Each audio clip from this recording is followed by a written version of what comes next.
Welcome in to 0 to 60 on the Believe Network. I am your host, Matt McChesney. The afternoon show rolls. We've got a big show this afternoon. We're going to be talking about Colorado Buffaloes and all Colorado Buffaloes this afternoon. A lot of folks out there got some questions, and hopefully I can answer them.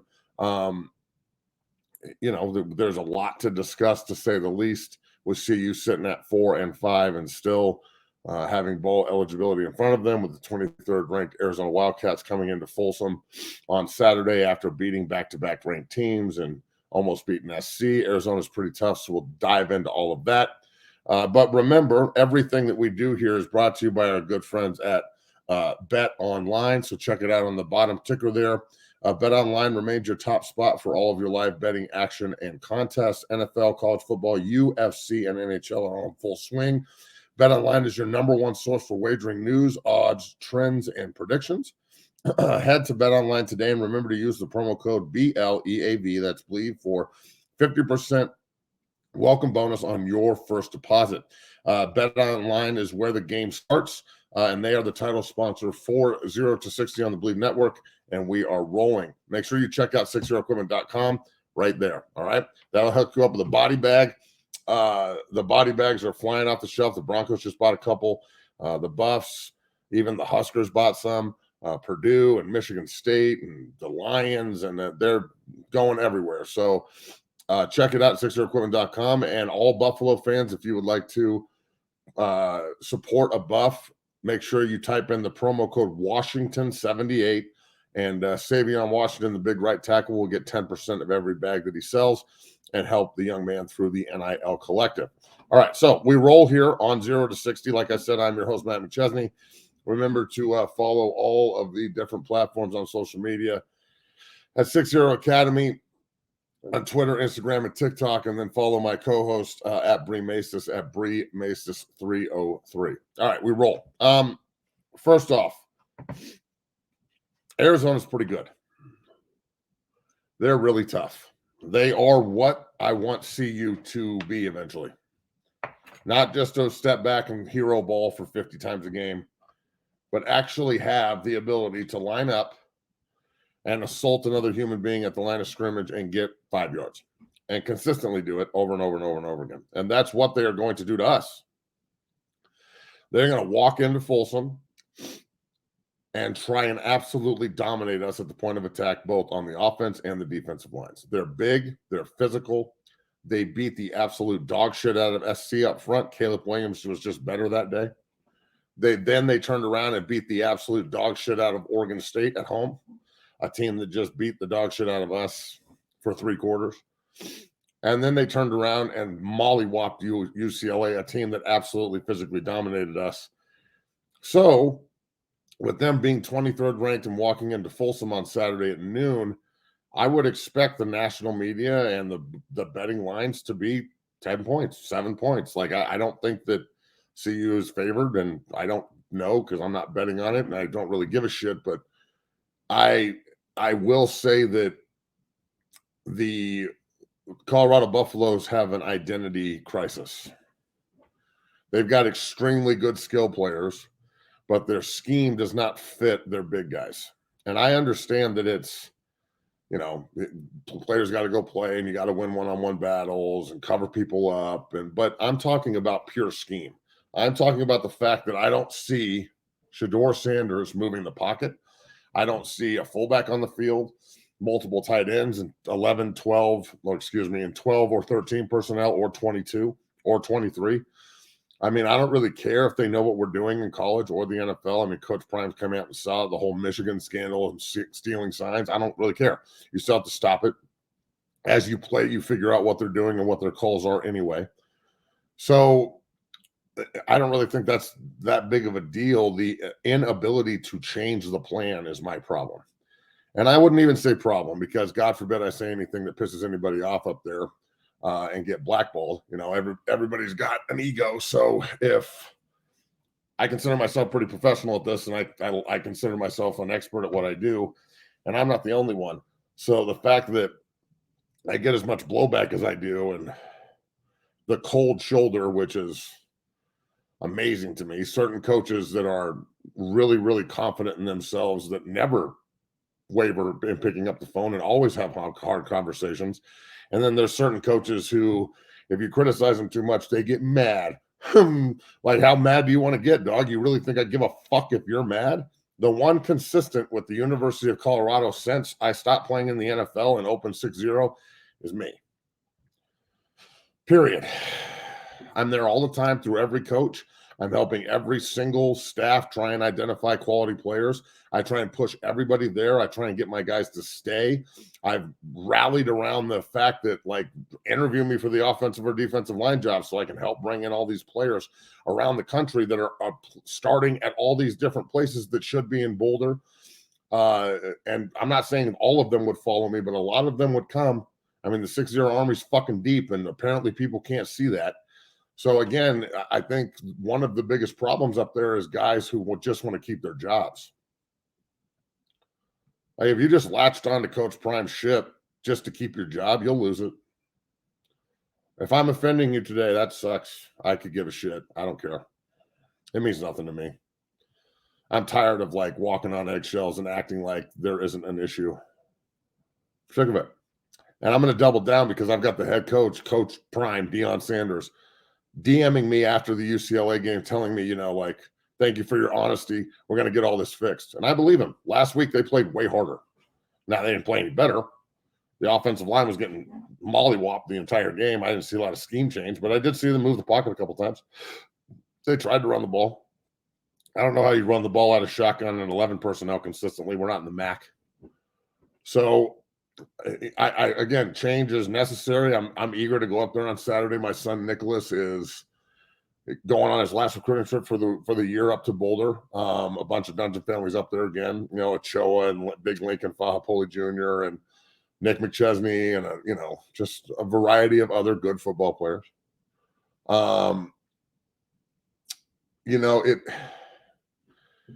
I'm eager to see who is going to look me in the eye up there and shake my hand, and who's going to look at the floor and walk by me and be mad that I criticize my alma mater.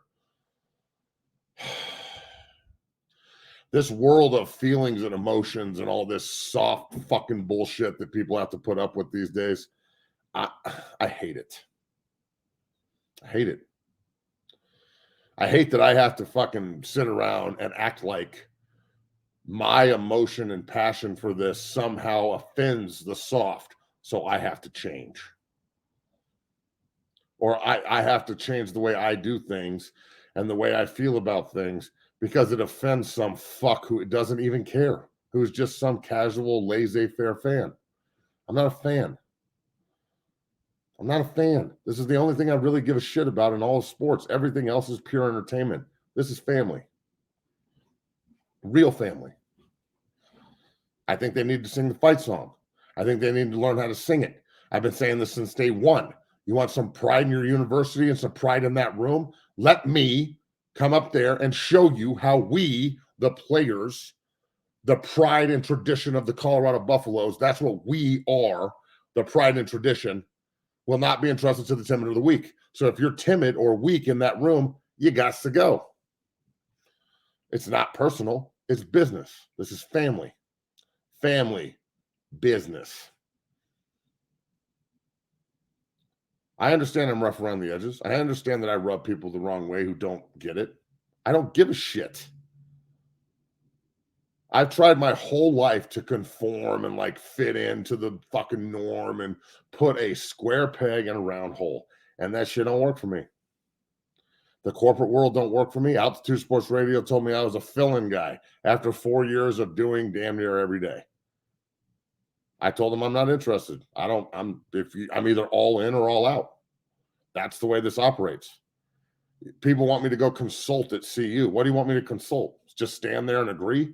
I'm not a go-along guy. I'm not a get-along guy. I'm not.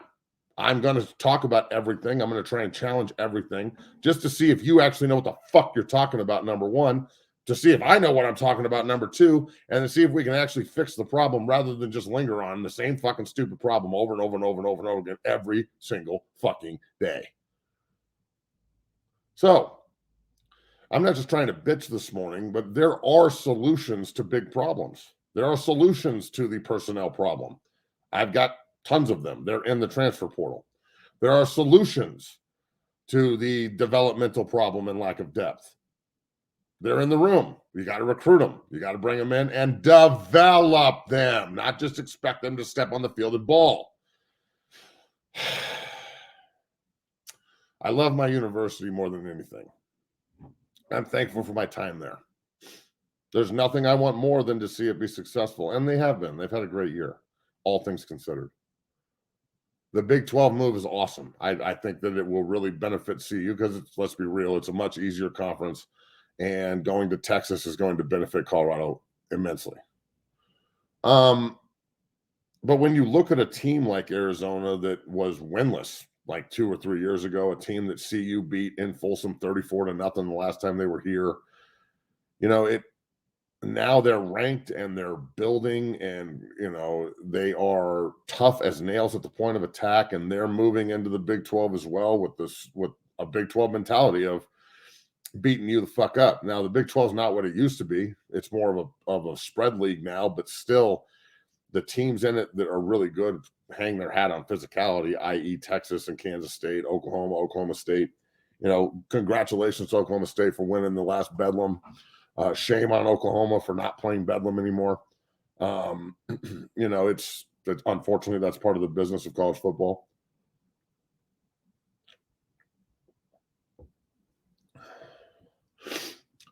As we move into this game here on Saturday, of course I want to see a win, but I just want to see them put 4 quarters together. Like the comeback Shedeur that pulled out on national TV against Oregon State again. That was impressive, but the coaching mistake at the end of the first half cost them the game. That's why they lost. Not running the ball 3 times and just running out the clock and running into halftime 7-3, defense balling. And that's one thing. Coach Kelly and his defense the last couple of weeks, they've looked like they figured it out. Moving Woods to linebacker, Shiloh being, headache gang. I love that kid. He plays so hard. Cooper Jr., Travis Hunter playing really well. The defensive line getting some pressure. The interior defensive line needs to pick that shit up. And again, I'm not trying to criticize you, young man. I just played 3 technique there, and I know what it is, and I know what the expectations are, and I need the 3 techniques to take an inside move and hit the quarterback in the fucking teeth every now and then and make the pocket hard to step up into, because right now they got all the time in the day. DJ Alphabet out there was running around like he had no problems last week, and it drives me crazy.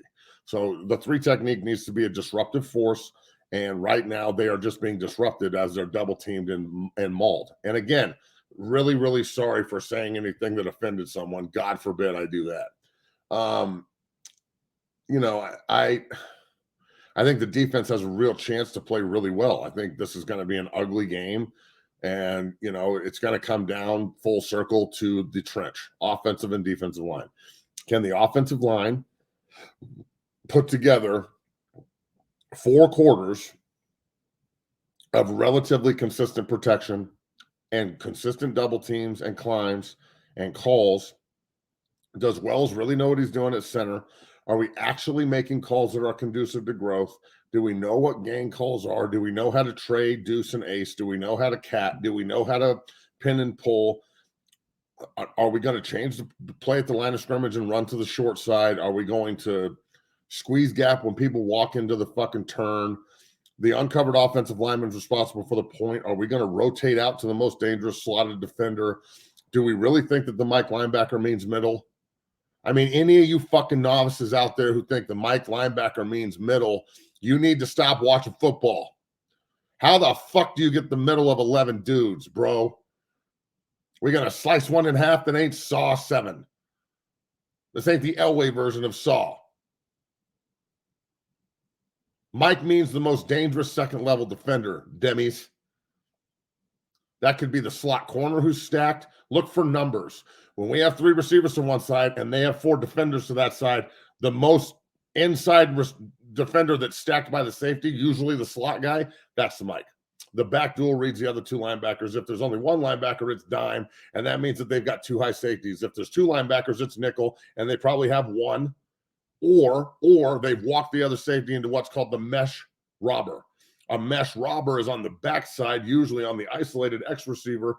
So when he thinks he's isolated and the corner backs off, the safety walks down to what's called the mesh point. The mesh point is where the route breaks, where they're going to double move you, where they're going to intersect the back and the receiver, intersect the tight end across the field, and then run a hook or run a dig or whatever the fuck. But they're trying to isolate the X receiver. That's what X ISO alpha means.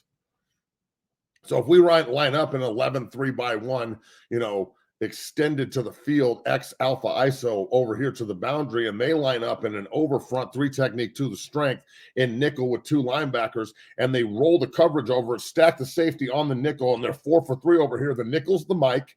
The 2 linebackers are the dual read for the back. If one of the linebackers comes and the back releases and they don't take the defensive end on that side and pitch peel with the running back, the linebacker still comes. That's called a green dog blitzer. You throw off the green dog, especially if they don't pitch peel with the running back. All of this needs to be taught to the quarterback, because the perception here is that the offensive line is responsible for the protection, but in reality, the quarterback is responsible for his own protection.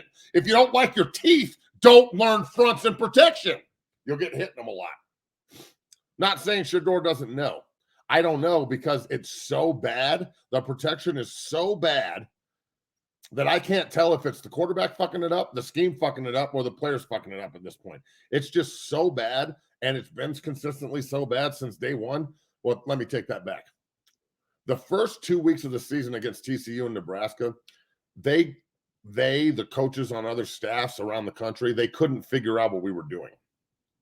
TCU, they blatantly said we had no tape. We were just trying to make adjustments at halftime. They chopped us up.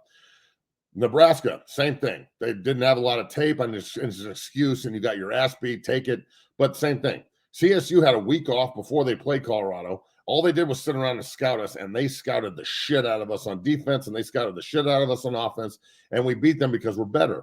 But when we walked into the Pac-12 and the blueprint's there, and then Dan Lanning elaborates on the blueprint and builds a fucking house on it, like how to beat the shit out of Colorado, well, we didn't adjust until halftime of the SC game. And then we tried to ride that momentum of like we did really good into the next one. And we struggled against Arizona State, but got a win. That team got beat 55-3 by Utah, by the way. We beat them 24-21. So, and then it's been a steady decline after we thought we beat Stanford at halftime, and everybody walked in talking about where are we going down the bars rather than how are we going to put these boys to sleep. So the inability to change the plan is my problem. I work with Savion Washington. That's a smart kid. If to think that he can't handle a new offensive system or scheme damn near every week is crazy. And I'm not saying that we have to change everything every week, but we can throw some fucking curveballs. We can line up in 12 or 13 personnel, multiple tight ends, so they don't know what to do. We can put Shedeur under center. We can operate like professionals if we want to act like we are professionals. And right now, judging by next year, especially with everybody leaving this year, I think that Shedeur and Travis Hunter are both top 10 picks. If not, Travis Hunter going number 1 or Shedeur. So if that's the case, and that's what we're looking at here, okay, then we need to build a system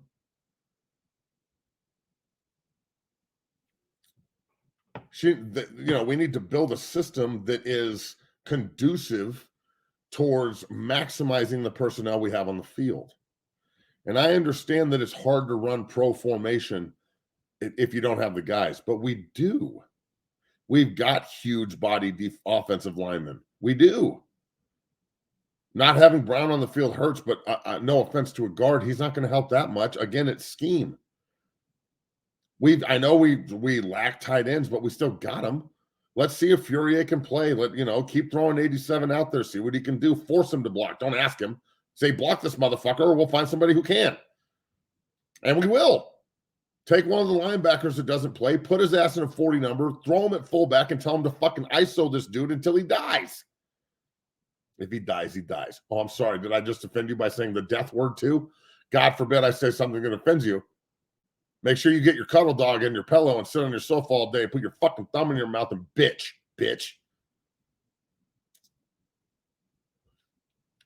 I don't know how to do this soft. I don't know how to do this with your feelings intact. I don't know how to do this when we're expected to win and kick ass, but we've got to take everybody's goddamn emotions into account. I don't know how many times I can stand on the top of the mountain and say, yo, there's other people that can help that aren't just Cameron and Wu-Tang and Kevin Garnett. I understand that they're all big timers and it was awesome meeting them and I'm glad they were there, but they're not there anymore when we're struggling. Only the real support's there when we're struggling, i.e. me and the other buffs around, the Bloom and everybody else that's still there.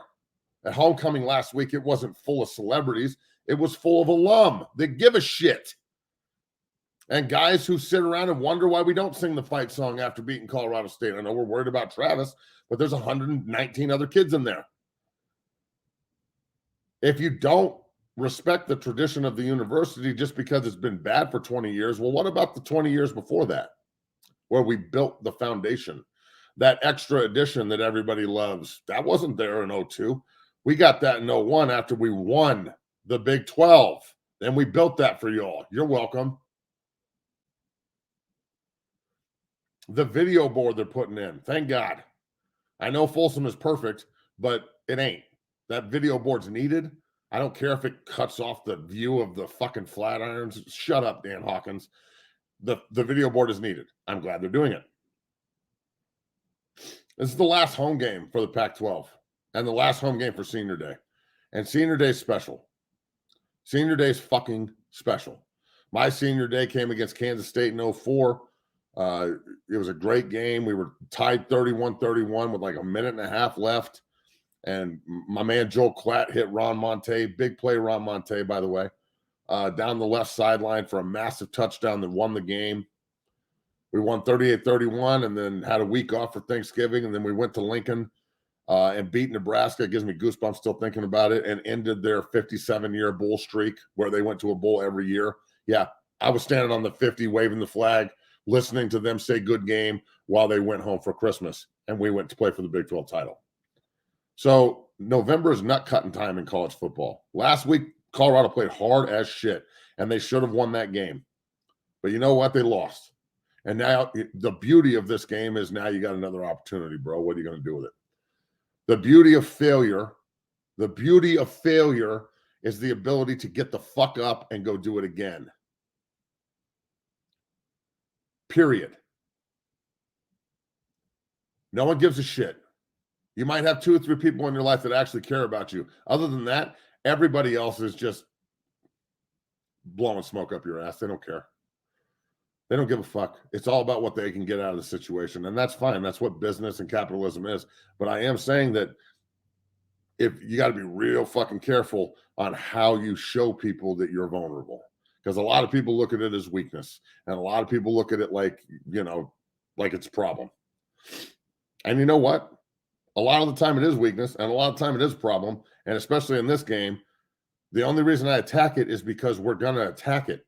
Like the Caleb Williams thing that I said where, like, motherfucker, like, you're crying and shit after the game in public and you're just standing there acting like it's not important. You want to go cuddle? That's blood in the water. I could give a shit if the guy wants to go cuddle. I don't give a fuck. It's blood in the water. Everybody's going to use that now the same way they use the fingernail painting. It's more of a like, hey, wake up and stop acting like this isn't going to fucking rally people to go beat the shit out of you. The same thing with the Michigan thing. I posted something on TikTok today calling out the NCAA, how they have no balls and they're worthless. And they are. NCAA, come see me. The non-caring assholes of America. NCAA. Period. They're ballless, toothless. I wouldn't listen to anything they said. I would laugh at them and throw the subpoena or whatever in the trash. Come arrest me. All it's going to do is rally Michigan. No one gives a shit what Stephen A. Smith thinks. No one cares. Like I said yesterday, I'm sympathetic to it. I'm sympathetic to Coach Walter's plight. I'm sympathetic to Michigan State, I guess. I'm sympathetic. I don't care, but I'm sympathetic. And I love Michigan coming out and saying, well, if we go down, we're Nino Brown and this son of a bitch, and I'm taking everybody with me. Because everyone cheats. The Deflategate thing with Tom Brady. Chad Pennington used to take the air out of the ball every single game before the game. The balls are too hard. Soften these nuts up. Balls, excuse me. So look, man, don't get it twisted on how much I love this place. I do. I love it. I think it's incredible. I want it to be what it can be. And I know that Coach Prime does too, and so does the staff. You know, Coach Brewster's been awesome, a guy who can communicate and not be scared of the message on the other side of the phone. Some guys can't pick up the phone. Somehow I've intimidated them to the point where they can't speak to me. That sounds like some, let me say this. Jay-Z said, jealousy is a female trait. Don't get mad at me because I push weight. And I ain't pushing weight, but at the same time, I'm a motherfucking cold hustler, son. Everything I do is on the 6-0 tip. Ain't nobody giving me shit. I got to hustle everything I got. So I'm super honest, and I will attack insecurity, and I expect you to do the same goddamn thing. The problem is no one ever fucking confronts it. No one ever fucking pushes back, and it just makes me go even harder because your coward bullshit allows my aggressive nature because you're not matching it. You know where I learned how to do all this? Does everybody want to hear this before the show's over this morning? You want to know how I learned how to be super aggressive and control the monster and hyper focus the message? You want to know how I learned how to stand shoulder to shoulder and fucking fight for my brothers and tell everybody else to fuck off? You either are with us or you're against us. You're either all in or you're all motherfucking out. You want to know where I learned how to think like this and operate from 5 a.m. till fucking 8 o'clock at night every single fucking day, including Sunday? Ask. You want to know how I learned to handle the fact that I got moved to offense the day, like the last guy cut? I need to call my agent. I just said yes. You want to know how I learned to deal with the adversity of burying two brothers while I'm playing football? A week before fucking training camp, my third year, my baby brother dies, and I just got to go to work.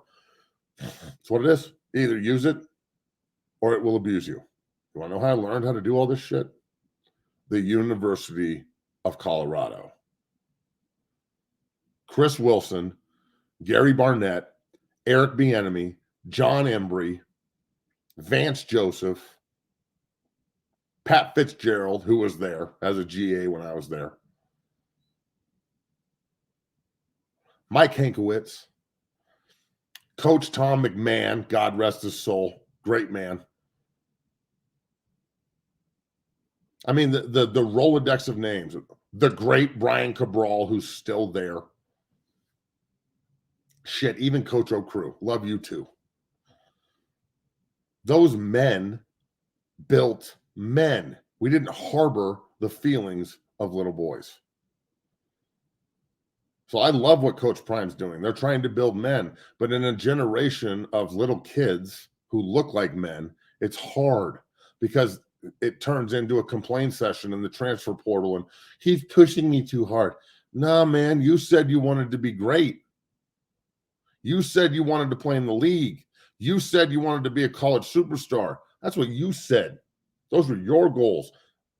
They and I know how to make that happen, but it doesn't work if you think you know more than us and try and change the way things are done because you don't like it or your fucking mommy and daddy don't like it.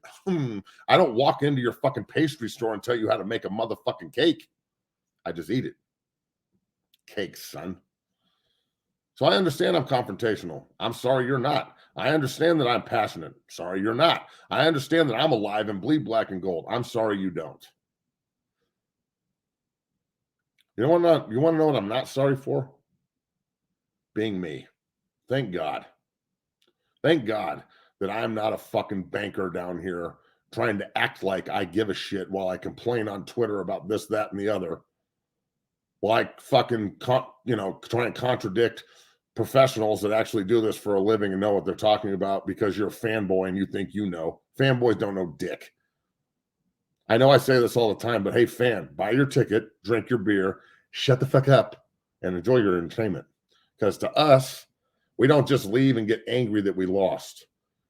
Like I said the other day with Brett Coolj, the outstanding sophomore offensive lineman from IMG who was at Alabama this weekend. He carries around his losses the way I carry around mine. Like a fucking anchor around my neck. Every day I look down and it's there. And I got to deal with it. And it either it's going to motivate you or it's going to sink your ass. And I'm still swimming. So go Buffs. Last Pac-12 game ever at Folsom. Thank you, God. Find a way to win this football game, beat a ranked team at home, get to 5-5, go to Pullman, whip that ass, get to 6-5, and then we'll see where the chips fall when we go to Salt Lake. Eric Weddle, we're coming for your ass, by the way, at the end of the year. We'll rub beards together. So, I'm your host, Matt McChesney. That is 0 to 60. Remember to go check out Bet Online. They do a great job supporting the show. Use the promo code BLEAV, that's Believe, and they'll get you hooked up with 50% match on your first deposit. So make sure that you bet safe and do a good job. And look, you're only a degenerate if you lose. 60equipment.com. Go check that out. Get yourself a body bag. Use the promo code Washington78. I cannot wait to watch CU this weekend. My son Nicholas will be back up there as a recruit. So that's pretty cool. The conversation I had with Coach Brewster the other day was crazy and like gave me goosebumps, and I can't wait for the future. But at the same time, it's a day-by-day process to get there. So when they do this, we're ready to answer. So I'm your host, Matt McChesney. Thank you, everyone, for everything you do. And remember to go on YouTube, subscribe, pound that motherfucking like button. Follow everybody on 60 Academy all over the social media world. My son is Nick M6013 on Twitter. Give him a follow, and make sure you follow my co-host Bree Macis at Bree Macis 303. Go Buffs, beat Arizona, and let's make sure that the last Pac-12 game in Folsom is a ruckus party and a send out to a conference that I hate, and we can go back to the good guys, start driving east instead of driving west. All right. So everybody in California, learn to swim and have yourself a great fucking day.